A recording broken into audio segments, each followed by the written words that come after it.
Do you know any millionaires? I remember growing up, that was it. It was normal people and millionaires, right? And when you heard of a millionaire, it was almost like, wow. Like they're superheroes, right? They're almost like gods, or at least when I was growing up as a kid on food stamps, if someone was a millionaire, like you would hear stories about the millionaire next door, or like, oh, that guy drives an old beat up pickup truck, but he's a millionaire. And you thought to yourself, like, how cool. Like that must be the holy grail. Like once you're a millionaire, like, and you see movies and stuff about like, you know, money doesn't buy happiness and all, but I promise you as a poor kid, you don't buy any of that stuff. When it's like family's more important and, you know, it's this guy gives up, you know, I remember watching the Nicolas Cage movie where, you know, it's called Family Man, I think. And so he's this, you know, millionaire, this, you know, rich guy, and then he dreams about the life that he left behind with the woman, and he gets to live out this life with this woman and with kids and everything, and he resists it at first. And then the story at the end of it is he falls in love with them and he chooses them. You know, he wants nothing more than his family. He wants nothing more than the love and the little girl and the baby and all this other stuff, even though he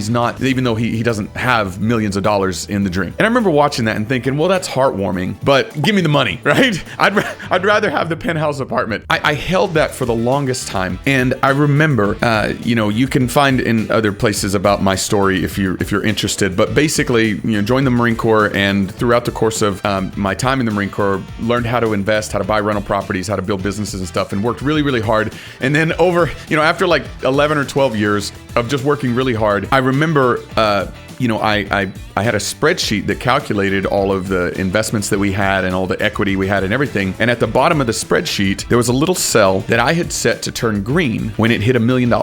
It was my net worth. It just said net worth. And then it was red if it was, you know, it started with a negative number. When I built that spreadsheet, my net worth was negative $70,000. That's another story. We can talk about it another time. But basically it grew, and over time it was $50,000 and then 90, and then and this is over a decade plus of working really hard. And then it hit 500,000. I remember the day that it turned green and hit $1 million. $1 million of net worth, and I don't mean assets. I mean actual equity, money in the bank combined together.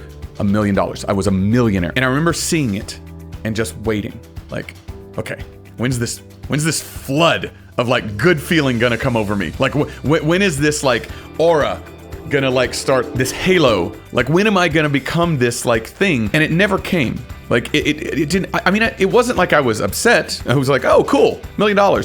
But there was nothing inside. And I remember telling my wife, I walked into the bedroom and I said, babe, I just want you to know that we're millionaires now. And she goes, what? I'm like, yeah, we've hit $1 million of net worth. And she goes, wow, that's crazy. Like literally just like that. Wow, that's crazy. Like almost like she couldn't comprehend it, but also she didn't also feel that feeling of overwhelm, of excitement, of whatever.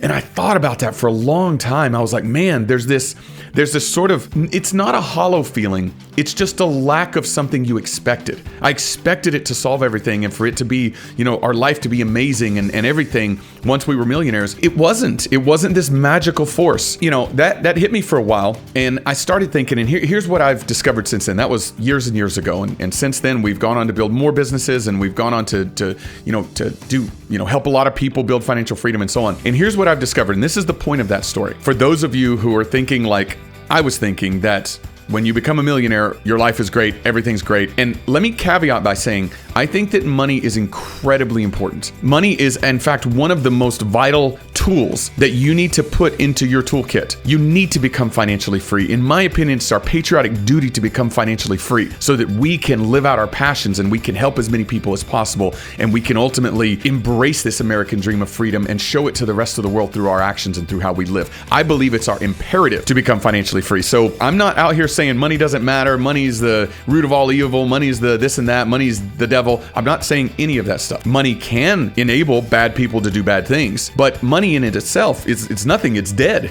It's an inanimate object. It doesn't do anything. If I put a stack of $100 bills on this table and just left it there and nobody touched it, it would just be paper. It has no inherent power. It's what you do with it that has power. And so if you are somebody who wants to make your dent in the universe, make your corner of this country a little bit more like heaven, if you want to fulfill your destiny, then money is going to be a necessary tool. Okay? Just bear that in mind. What I'm saying about money itself like fulfilling your dreams is that in and of itself, becoming a millionaire doesn't do anything. It doesn't make you happy, or it didn't make me happy. It didn't really make me excited. You get little tiny hits. Like what I've discovered is I get tiny hits of like dopamine whenever I do a good deal, or I realize I'm gonna make a bunch of money, or like I sell a house and I get $100,000 hit my bank account. I look at that 100,000 come in, I'm like, ooh, and I get this little tingle of joy. So it isn't that money itself doesn't provide you little elements of joy, but it doesn't last. It does not last longer than what I've discovered is about a day. It doesn't last longer than about a day, because the next day, your new set of problems hits you, your new set of distractions hit you and everything, and all of a sudden you're like, you can only remember so much, like, hey, I've got $100,000 in the bank, and that'll solve this flat tire, right? It's still annoying to have the flat tire. And so, like, we're hardwired that the joy we get from material things, it just doesn't last. I remember the first time I got a Tesla, a Model S, a performance Model S. It was a car that I had on my vision board. I dreamed about it for years and years and years and worked super hard, and finally I got it. And I will tell you that even though it's an awesome car and I love it, I drove it here today, I love the car, but it's never given me the level of joy that I anticipated it would, ever. I look at it and I'm like, that's cool. That's a nice car. You know, I don't look at it and think, my life's amazing. You know, like, it just doesn't happen. What I have discovered does give you lasting joy, does give you lasting fulfillment, and a deep fulfillment, not a fulfillment that's like, you know, like a spike of dopamine that's like, oh, I'm excited, but a deep resonating fulfillment that if I die today, that I've lived a life that I can be proud of. And that's helping people create success in their lives. And this is not a new idea. This goes all the way back to, from Tony Robbins is saying it today, Zig Ziglar said it, Socrates said it, Jesus said it. As far back in history as you can imagine, there's basically all of the wise people throughout history have been saying, help other people and you'll help yourself. If you want to live a fulfilled life, help other people get fulfillment, right? Another way is, if you want to become a billionaire, learn how to help a billion people. So, of course, I never listened to any of that because it was boring. That sounded boring to me. And so I was like, no, I want to make the money. The money is exciting. That's sexy to me. And then I made the money. And I will tell you, on the other side now of financial freedom, they're all true. It's all real. Like, if the happiest I've ever felt, and this is gonna sound silly, I've never ever said this publicly before, because, you know, it's a little cheesy, but I have a, you know, I don't know if you have Gmail or whatever, but I've got Gmail, and in there you can create these little folders, right, on the left-hand side, and you can put emails in those folders that you want to keep for later. And I have a folder called Nice Emails. Every time I get an email from somebody that says, hey buddy, I just wanted you to let you know, I know we haven't spoken in a while, but the conversation that we had and what I've learned from you and the people that I've met in my engagement with you, my life is forever changed. It is so much better than it was 6 months ago. My wife and I have a better relationship because we're building this exciting dream together. I've engaged my daughter and my son and started teaching them about this, about building financial freedom, about living the life, about crafting a life they can be excited and proud of, and growing up together and building generational legacy. And my family is closer, and our conversations are more exciting. And our future, we feel like our future is brighter than our past, when we didn't feel that 6 months ago. You don't even have to reply to this email. Just wanted to let you know. I will read that email. I read that email, and like many times I've gotten hundreds of that kind of email at this point. And many times I will read that. I'll tear up.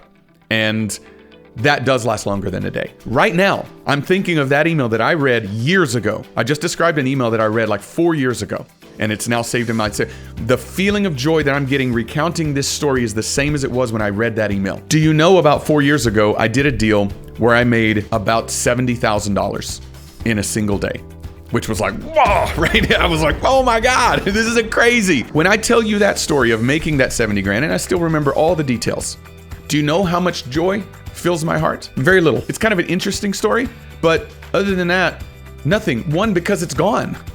that 70 grand's gone. And even when it was there at the moment, it didn't have any intrinsic, inherent value, not lasting value. But the person who wrote that email, his life and his family are even better off now than they were then. Tony Robbins says it this way: you can only make so much money, then you have to start making a difference if you want your life to have value and you want your life to have meaning. And guess what? Giving and being gracious and being generous and helping other people is the most selfish thing you can do, because it feels awesome. If you really want to feel awesome over and over and over again, definitely make your money Okay, I've done tons of videos and we'll continue doing tons of videos on how to make money. Definitely make your money.